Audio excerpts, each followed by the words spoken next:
की नजरें दिल्ली पे टिकी हुई हैं। दिल्ली के अंदर 8 तारीख को भारतीय जनता पार्टी की सरकार बन रही है और वहाँ जो झूठ की दुकान पिछले 10 वर्षों से खुली हुई थी, लोग अब उसको समझ चुके हैं और 8 तारीख को झूठ की दुकान पे ताला लग जाएगा। जो वायदे वहाँ के लोगों से किए थे वो खाली वायदे ही रहे, उनके ऊपर काम नहीं हुआ। काम अगर हुआ है उन्हें अपने लिए काम किया है, जनता के लिए कोई काम नहीं किया।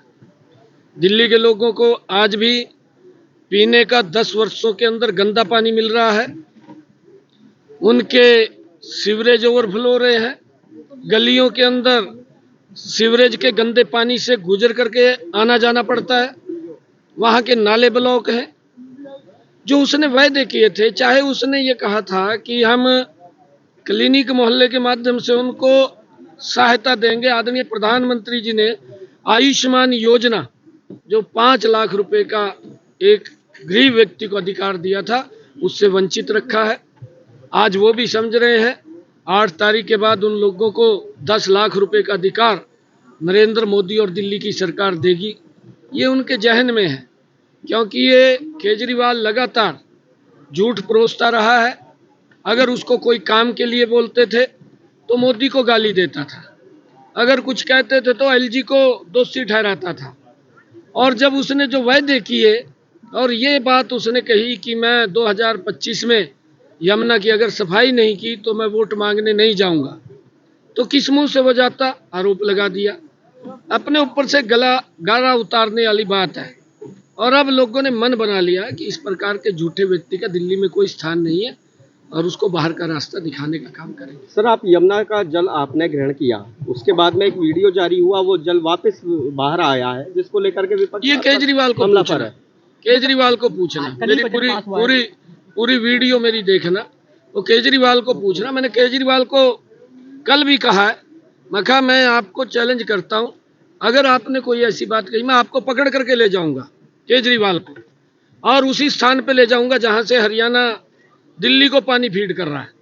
मैं वहां पानी पीऊंगा, मैं नहाऊंगा भी, परंतु मैं उसको तब लेकर के जाऊंगा जहां उसने खड़ा होकर के कहा था और ये संकल्प लिया था कि मैं यमुना को साफ करूंगा। उसको वहां पीना पड़ेगा पानी और वहीं नहाना पड़ेगा। मैं वहां पीऊंगा, वो वहां पिएगा।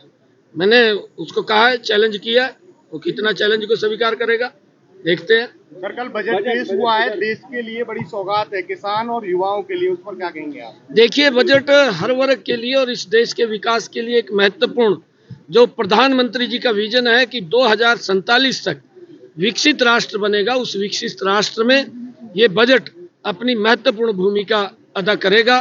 जो आदरणीय प्रधानमंत्री जी ने एक शब्द कहा था ज्ञान का, गरीब, युवा और अन्नदाता और नारी, उसको केंद्रित रखते हुए ये बजट बनाया गया है। मध्यम वर्ग को जिस प्रकार से 12 लाख रुपए की इनकम टैक्स में छूट दी गई है, पहले जो 7 लाख की थी, किसानों को जिस प्रकार से क्रेडिट कार्ड के अंदर 3 लाख रुपए से उसकी सीमा बढ़ा करके 5 लाख रुपए की है, और व्यापारियों को भी 5 लाख रुपए तक का सॉफ्ट लोन वो देने का निर्णय इस बजट के अंदर किया गया है। इसका हर वर्ग को बड़ा लाभ और मध्यम वर्ग को इसकी से मजबूती मिलेगी। देश जो विकसित राष्ट्र बनाने का सपना आदरणीय प्रधानमंत्री जी ने देखा है, वो इस बजट के अंदर झलक रहा है और हमारा देश ये गति से विकास के अंदर आगे बढ़ेगा। सर, खड़गे ने कहा विपक्ष विफलताओं को छिपाता हुआ दिशाहीन बजट है।